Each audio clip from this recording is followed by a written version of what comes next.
एबे तो पिकनिक रो टाइम चलची ए जो शीतुआ शीतुआ पागरे बनभोजी खाइबार जो मजा से पूरा अलग ना कौन कहते। आज आम ठीक से बनभोजी स्टाइल रे बिना मोटा मसला रे माने छेचा मसला देकी अति सहज उपाय तैयारी करबा खासी मांस आलू झोल। एही लाल पतला खासी मांस आलू झोल सहित गरमा गरम उषुना भात आउ सांगरे थिबो सलाड आउ बा कौन दरकार। ठीक कहली ना। जदि कौनसी कारणरू बनभोजी को जाई पारु नाहंती तले आपण माने भी घरे एही भली तैयारी करंतु खांतु बनभोजीर मजा उठातु। यही बनभोजी स्टाइल रे खासी मांस आलू झोल बनाइबा वीडियो को संपूर्ण देखंतु। आशा करी वीडियोटी पसंद आसिबो। वीडियो भल लगे लाइक करेंगे, शेयर करेंगे, चैनल रे नुआ थिले सब्सक्राइब निश्चय करेंगे। नमस्कार, लता ओडिया किचन रे आपण समस्त को अनेक अनेक स्वागत। बनभोजी स्टाइल खासी मांस आलू झोल बनाइबा एठी मु 1200 ग्राम रो नेइची मटन निज हिसाब रे आपण माने कम अधिया करके एठी नै पारिबे। मु एठी 1200 ग्राम रो मटन नेइची से हिसाब रे मसला व्यवहार करिबी। आपण माने केते मटन नेइथिबे से हिसाब रे मसला कम अधिया करिवे। आ मटन रे निश्चय टिके चर्बी नेबे जोथि पई कि मटन रो जो झोलटा टेस्टी लागिवो आ तार टेक्सचर मध्ये बहुत बढ़िया आसीबो। एठी मु मटन को परिष्कार करके धोई नेइची आ धोई साला परे मटन रे जो टिके टिके पानी रही जाय थाए से पानी को मु पूरा पूरी बाहर कर नेइची। आज ये मटन झोल को आम अति सहज उपाय बनइबा। तो बहुत गुड़ा ये मसला आम मटन रे देकी मैरिनेशन करवानी। केवल गोटे चामच हलदी गुंड देकी मटन को भल भाव में गोले नवा और 10-15 मिनिट पाई साइड रखा। आउ एपटे आम अलग सब प्रिपेरेसन करनवा। तो देखो गोटे किलो जदि मटन नहीं थे तापाई 250-300 ग्राम पियाज दरकार। जेहेतु मुझे 1200 ग्राम मटन नहीं से 400 ग्राम नहीं पियाज टिके अधिका पियाज नहीं। पियाज को एकदम पतला और लंबा करके काटिकी नहीं। आ एपटे देखो नहीं अदा रसुण। तो गोटे किलो मटन जदि आपण मैंने नहीं थे तापाई 70 ग्राम रसुण नेबे और 50 ग्राम नेबे अदा। मु नहीं 1200 ग्राम मटन तापाई 80 ग्राम नहीं रसुण, 60 ग्राम नहीं अदा। अदा अपेक्षा रसुणर क्वांटिटी अधिका रहिबो। एबे आमे अदा रसुण को हेमदस्तार देदबा और सेतिरे आधा चामच खंडे लूण देदबा। लूण देले कौन हम ना अदा रसुण छिटकी बाहर को पड़ोनी, सहजरे छेची ही पारिबो। आपको आमे दरदरा करिकी छेची नबा। आपण चाहिले अदा रसुण को एकदम छोट छोट करके काटिकी मध्य नहीं पारिबे, नाइ तो अदा रसुण बटा मध्य व्यवहार करि पारिबे। किंतु अदा रसुण को छेचिकी नबा द्वारा मटन झोलटा बेसी टेस्टी होता है। मते एमती लागे। आपन कौन लागे कमेंट सेक्शन रे जणैबे। तो ये देखो मु छेची नहीं आपको आम साइड रखा जीवा नेक्स्ट स्टेप को। बनभोजी स्टाइल रे मटन बनाऊे से आम डेक्ची रे तैयारी करबा। जदि कम समय रे मटन तैयारी करने चाहूबे आप प्रेसर कुकर व्यवहार करेंगे। डेक्ची को प्रथम भलरे गरम करबा। डेक्ची गरम हो गला पर से आम दबा सोरिष तेल। ये मु 1200 ग्राम मटन पाई नहीं 70 ml सोरिष तेल। जेहेतु मांस टिके चर्बी अच्छी से मु कम तेल नहीं। आ एपटे देखो 3टा मीडियम साइज कंचा आलू को चोपा थाई बड़ बड़ खंड कर काटी नहीं भल भाव में धोई नहीं। एबे आमे ये आलू रे आधा छोट चामच हलदी गुंड और आधा छोट चामच लुण देकी भल भाव में गोले नवा। आउ नॉनवेज बनाउतिले सब बेले सोरिष तेल नेबे, टेस्ट बहुत बढ़िया आसीबो। एपटे देखंतु तेल गरम हो गलानी। तेल रे आमे लुण हलदी गोले रखिथिबा आलू को देदबा। आउ हाई फ्लेम रे आलू को लाल कलर हैला पर्यंत भाजिबा। ए मटन झोल रे आलू ऑप्शनल अच्छी, आपण चाहे दे पारिबे न दे पारिबे। पर्सनली मते आलू भल लागे। काहा मटन झोल रे आलू भल लागे कमेंट सेक्शन रे निश्चय जणैबे। तो ये देखंतु आलू एकदम लाल कलर हेकी फ्राई हो गला। एबे आमे आलू को गोटे जगह को बाहर करबा और साइड रखिबा। एबे डेक्ची रे जो बड़का गरम तेल अच्छी से गरम तेल रे आमे किछि गोटा गरम मसला दबा। खंडे दालचीनी, 3टा गुजराती, 2टा अलैच, ता सहित 4-5टा दबा लवंग, 2टा तेजपत्र। ए सब को लो टू मीडियम फ्लेम रे किछि सेकंड पाई भाजी नबा। बास्ना आसीगला परे काटी रखिथिबा पियाज को दबा। गैस रा फ्लेम को एकदम हाई कर दबा। हाई फ्लेम रे पियाज को भाजीबा। ए रेसिपी रे पियाज को अधिका गोल्डन करिकी बा कड़ा करिकी भाजीबा दरकार नहीं। जस्ट पियाज रे हल्का गोटे कलर आसीबो बा लाइट गोल्डन कलर हैला पर्यंत आमे पियाज को भाजीबा।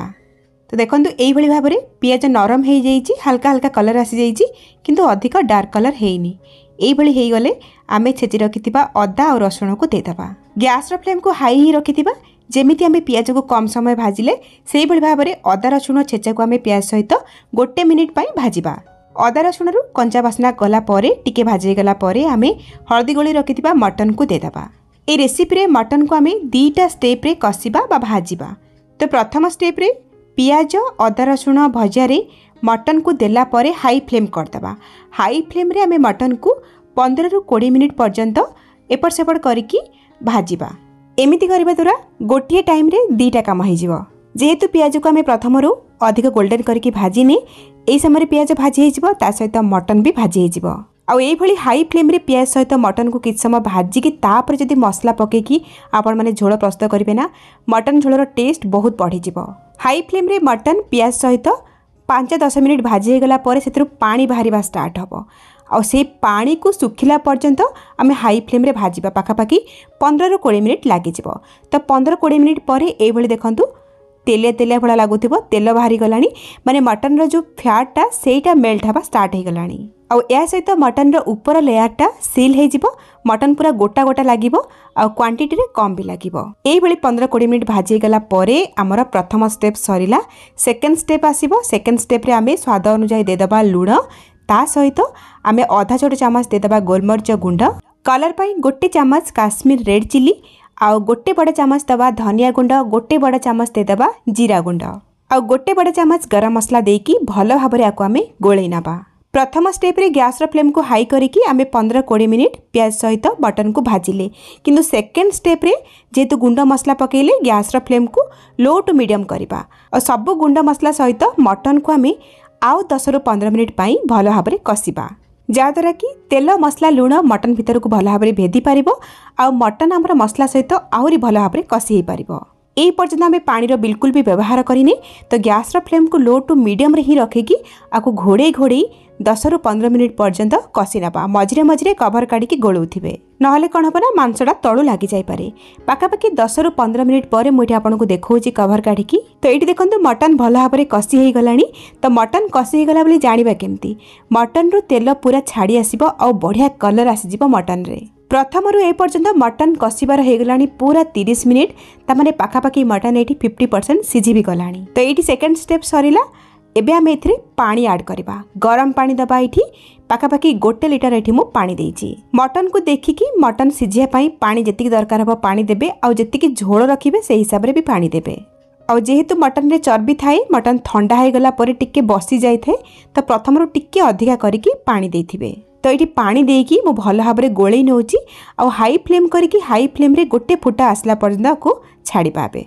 मटन को कसिला बेले 50% बा अधा सिझी जाइची आउ मटन अधा सिझिया पाई बाकी रहिला तो ये फुटी जीवले झोलटा गैस रो फ्लेम को लो टू मीडियम करबा आउ कभर करके 30 मिनिट पर्यंत बा मटन भल भाव सिझिला पर्यंत सिझेबा मटन 10-15 मिनिट सिझिला परे टिके दर सिझा हो माने 60-70% सिझी जीवो सेही स्टेज रे आमे भाजी रखिथिबा आलू को देदबा जेहेतु आमे आलू को भाजी की नहोचे बहुत जल्दी आलू सिझी जीवो सेति पई प्रथम रो आलू को मटन रे देबेनी सिझेया पई नहले कौन हम ना आलू बेसी सिझीज आउ झोल मिसीज आउ ये स्टेज रे ग्रेवी बहलिया लगे गरम पानी करके दे पारिबे एबे गैस रो फ्लेम को लो टू मीडियम करके पुणी थे कभर करके सिझाया पई छाड़िबा आउ 15-20 मिनिट पर एठी मु आपनको देखौची एठी मटन हमर सिझी आसलानी मोटामोटी कहबा गले प्रथम रू ए पर्यंत मटन सिझिया पई मते 1 घंटा पूरा लागि गला मटन रो क्वालिटी ऊपर रहिला मटन सिझिया पई आपनको कम समय बा अधिका समय भी लागि पारे ए स्टेज रे राग पई आमी 3-4टा कंचा लंका को मझुरटी काटी के पकेबा आ गोटे चामच कसूरी मेथी दे दबा